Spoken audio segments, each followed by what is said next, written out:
अहमदाबाद के plane crash की आग में 241 लोग झुलसे, लेकिन समूचा हिंदुस्तान डरा हुआ है। यह सिर्फ एक विमान दुर्घटना नहीं थी, यह देश की रगों में उतरता डर था। एक ऐसा डर जो हमें हर एयर टिकट के साथ अब मिलेगा। हर बार हमारी आत्मा पर दस्तखत देकर सवाल पूछेगा कि क्या वो जो जली हुई लाशें हैं, जो शायद अब केवल एक आंकड़ा है, क्या वो हमारी भी हो सकती थी? क्या वो परिवार जो जलकर राख हो गया वो हमारा या हमारे अपनों का हो सकता था? और यह ख्याल समूचे हिंदुस्तान को डरा रहा है। इस डर से भारत को बाहर आने में वक्त लगेगा, क्योंकि यह डर हर उस इंसान का है जिसने कभी भी प्लेन में सफर किया है या सफर करने की प्लानिंग कर रहा था। क्योंकि अहमदाबाद से लंदन जाने वाली फ्लाइट में जो कुछ हुआ वो सिर्फ एक विमान में आग लगना नहीं था। यह आग हर भरोसे में लगी थी, हर उस मां के सपने में लगी थी जो अपने बच्चे से कहती है कि जा बेटा आराम से पहुंच जाना। हर उस पिता की उम्मीद में लगी थी जो एयरपोर्ट पर खड़ा हाथ हिलाकर ये कहता है और सोचता है कि बस कुछ ही घंटों में मेरा बच्चा पहुंच जाएगा, वहां पहुंचकर फोन करेगा। अब वो सीट नंबर सिर्फ जले हुए टुकड़े हैं। वो बेल्ट जो सुरक्षा का संकेत दे रही थी वो जलकर शरीर के साथ मिलकर राख हो चुकी है। वो प्लेन जो उड़ना था वो जलते हुए आसमान में चीखते हुए गिरा और डर पैदा कर गया। और ये डर अब हमें डरा रहा है। ये डरा रहा है क्योंकि जिनसे कहा गया था कि आप अब सुरक्षित उड़ान भरने को तैयार हैं, वो महज 59 सेकंड में चीख और फिर आग, और देखते ही देखते आग से राख में तब्दील हो गए। जो वीडियो सोशल मीडिया पर आए वो तस्वीर नहीं है, वो खौफ हैं। वो पिघली हुई खिड़कियां, वो काले धुएं में लिपटी हुई लाशें। जो कुछ हमने उस घटना के बाद देखा वो इतना ज्यादा भयावह है कि देखने से आंखें भी इंकार कर दे रही हैं। यकीन नहीं आ रहा कि कोई फोन पकड़े गुड बाय इंडिया कह रहा था और उसके आखिरी शब्द हो गए। किसी की मुस्कुराती हुई सेल्फी उसकी मौत की तस्वीर बन गई। किसी ने अपने परिवार को जो वीडियो भेजा था वो वीडियो शायद उसके याद में जिंदगी भर उसका परिवार दिखेगा। वो गुजरात के पूर्व मुख्यमंत्री जो अपने पत्नी और बेटी से मिलने पहुंचे थे, अब उनकी पत्नी और बेटी यादों में रह जाएगी। वो 21 साल की खुशबू जो अपने पति से मिलने जा रही थी, अब वो सिर्फ तस्वीरों का हिस्सा रह जाएगी। अनगिनत कहानियां हैं। किसी की जेब से जली हुई चूड़ी मिल रही है, किसी के पास एक अधजली तस्वीर है। शव ऐसे हैं कि उन्हें पहचानना मुमकिन नहीं है, मानो मौत ने रिश्ते से पहचान भी चुरा ली है। अब डीएनए टेस्ट के जरिए पता लगा कौन सी लाश किसकी है। और इसीलिए हम कह रहे हैं कि यह सिर्फ एक विमान दुर्घटना नहीं थी, ये हमारे देश की रगों में उतरता हुआ डर था। वो डर जो अब शायद हमें सुकून से सोने नहीं देगा। हम जब सफर करने जाएंगे तब हमें डराएगा। जब कोई हमें कहेगा हैव अ सेफ जर्नी, तो वो हमें परेशान करेगा। एक ही झटकों में कैसे सैकड़ों जिंदगियां आंकड़ा बन गई, अब ये डराने वाला है। और भारत की ये भयावह तस्वीर हम और आप जल्दी नहीं भूल पाएंगे। एक झटके में सैकड़ों जिंदगियां खत्म हो गई। ये डर हर पल हम में जिंदा रहेगा। 12 जून 2025 अहमदाबाद का आसमान एक ऐसी त्रासदी का गवाह बना है जिसने 140 करोड़ भारतीयों को डराया। एयर इंडिया की उड़ान जो लंदन की ओर उड़ान भरने को तैयार थी, वो 59 सेकंड में आग का गोला बनकर जमीन पर बिखर गई। जो फ्लाइट में थे वो लाशों में तब्दील हो गए, और जहां पर ये फ्लाइट गिरी वहां पर भी लोग घायल हुए और टुकड़ों में तब्दील हो गए। अब मलबे में जिंदगियां दबी हैं और यह मंजर सिर्फ आंखों के सामने नहीं बल्कि रूह में भी उतर गया है। 169 भारतीय, 53 ब्रिटिश, 7 पुर्तगाली, 1 कनाडाई और 11 बच्चे, साथ में 2 नवजात सपनों, उम्मीदों और अपनों से मिलने की चाह में प्लेन में चढ़े थे। लेकिन किसे पता था कि उनका यह सफर आखिरी सफर हो जाएगा। वो हंसी, वो सेल्फी, वो सब कुछ राख में बदल गया। और ये डर अब इतना ज्यादा गहरा है कि जिन्होंने भी इन तस्वीरों को देखा है, अब उनकी आंखों में वो डर समा गया है। जिन परिवारों के साथ ये हुआ है उनकी आंखें आंसुओं से थमने का नाम नहीं ले रही हैं। और इसीलिए हम कह रहे हैं कि इस डर से निकलने में अब सदियां लग जाएंगी। अहमदाबाद का सरदार वल्लभ भाई पटेल हवाई अड्डा हर रोज की तरह चहल पहल से था।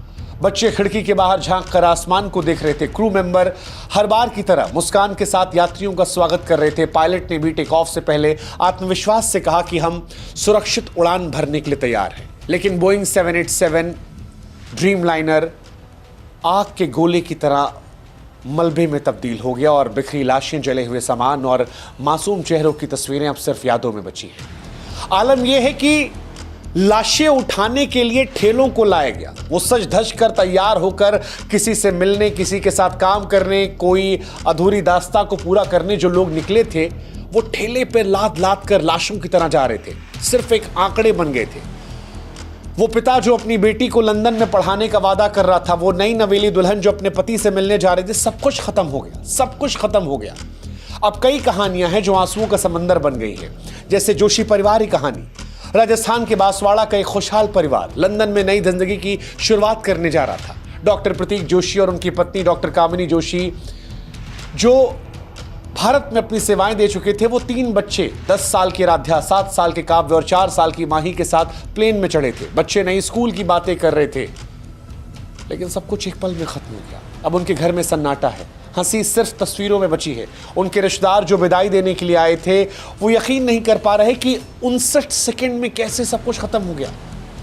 21 साल की खुशबू, जो शादी के 3 महीने बाद पहली बार अपने पति से मिलने लंदन जा रही थी, उसकी आखिरी सेल्फी उसकी मां के लिए बड़ा दर्द है। वो सेल्फी जिसमें मुस्कुराते हुए वो प्लेन की खिड़की से बाहर देख रही थी, अब आंसुओं का समंदर बन गई है। खुशबू की मां बताती हैं कि वो कह रही थी कि मां, मैं जल्दी वापस आ जाऊंगी, लेकिन अब वो कभी नहीं आ पाएगी। 22 साल की नंगाथोई शर्मा, मणिपुर के थौबल जिले की बेटी, जिसने अप्रैल 2023 में एयर होस्टेस बनने का सपना पूरा किया था, अपनी मुस्कान से हर यात्री का दिल जीतती थी, अब उसकी तस्वीरें उसकी आखिरी निशानी है। उसके परिवार, उसकी मां का रो रो कर बुरा हाल है और यह दर्द कोई समझ नहीं सकता। गुजरात के पूर्व मुख्यमंत्री विजय रूपाणी, जो अपनी पत्नी और बेटी से मिलने लंदन जा रहे थे, वो भी इस हादसे का शिकार हो गए। उनको लेकर यह खबर आई कि उनको 1206 नंबर बहुत पसंद था, उनकी गाड़ी का यह नंबर था। और यह इत्तेफाक देखिए कि आज 12 जून 2025 है, 6वां महीना, 12/6 आज तारीख है। इसे आप संयोग कहेंगे या नियति का क्रूर मजाक। उनकी बेटी जो फोन पर पिता से मिलने की खुशी में थी, वो सिर्फ उनकी तस्वीर देखकर रो रही है। ऐसी अनगिनत कहानियां हैं, हर नाम, हर चेहरा एक सवाल लेकर उठा है कि आखिर क्यों। हालांकि इस 241 लोगों में एक चमत्कार भी हुआ है, एक ऐसा चमत्कार जिस पर यकीन कर पाना मुश्किल है। 242 लोगों में सिर्फ एक व्यक्ति बच गया, वो व्यक्ति जो सीट नंबर 11A पर बैठा था। आग के बीच, उस मलबे के बीच, उस जली हुई लाशों के बीच जहां मौत ने तांडव किया, वहां वो जिंदा है। लोग कह रहे हैं कि यह चमत्कार है, लेकिन सवाल यह है कि ईश्वर, यह चमत्कार बाकी 241 जिंदगियों के साथ क्यों नहीं हुआ? हम खुश हैं कि विश्वास साहब की जिंदगी बच गई। हम खुश हैं कि उनके परिवार के आंखों में आंसू नहीं आए, लेकिन वो 241 चेहरों के बीच जब यह चमत्कार दिखता है, तो सवाल ईश्वर से भी होता है कि हे ईश्वर, उन 2 मासूमों को बचा लिया होता, उन परिवारों को बचा लिया होता, उन बुजुर्ग बूढ़ों को बचा लिया होता, उन महिलाओं को बचा लिया होता, उस क्रू को बचा लिया होता जो हर बार सुरक्षित यात्रा की कामना करती है। और क्या उनकी जिंदगी इतनी सस्ती है? राम विश्वास कुमार की कहानी चमत्कार हो सकती है, लेकिन बाकी 241 परिवारों के लिए ये सवाल बनकर रातों की नींद छीन रही है। क्यों सिर्फ एक भगवान? क्यों सिर्फ एक? क्यों बाकी 241 नहीं? क्या उन 241 जिंदगियों का भगवान कोई मोल नहीं?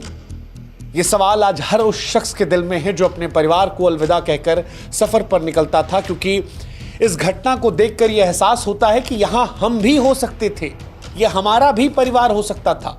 एक तरफ विश्वास साहब को देखकर खुशी होती है, लेकिन उन 241 को देखकर आंखें भर जाती हैं। सवाल उठता है, किसकी वजह से मौत हुई? कौन लापरवाह था? किस पर जिम्मेदारी दे? उड़ान भरते विमान क्यों गिर गया? एक्सपर्ट से बात करने पर पता चलता है कि पहली नजर में यह शायद ह्यूमन एरर हो सकता है। एक हेलीकॉप्टर जगह पर खड़े खड़े उड़ जाता है, लेकिन जहाज को एक फॉरवर्ड स्पीड चाहिए होती है और रनवे पर दौड़ना होता है। कुछ एक्सपर्ट्स कह रहे हैं कि शायद रनवे का पूरा इस्तेमाल नहीं हुआ, जिस वजह से जहाज को जरूरी फॉरवर्ड स्पीड नहीं मिली और वो टेक ऑफ नहीं कर पाया। 59 सेकंड में खत्म हो गया। पायलट ने हालांकि टेक ऑफ के तुरंत बाद आपातकालीन संदेश भेजा था, लेकिन कोई जवाब नहीं मिला। इससे कुछ लोग मानते हैं कि गंभीर समस्या थी।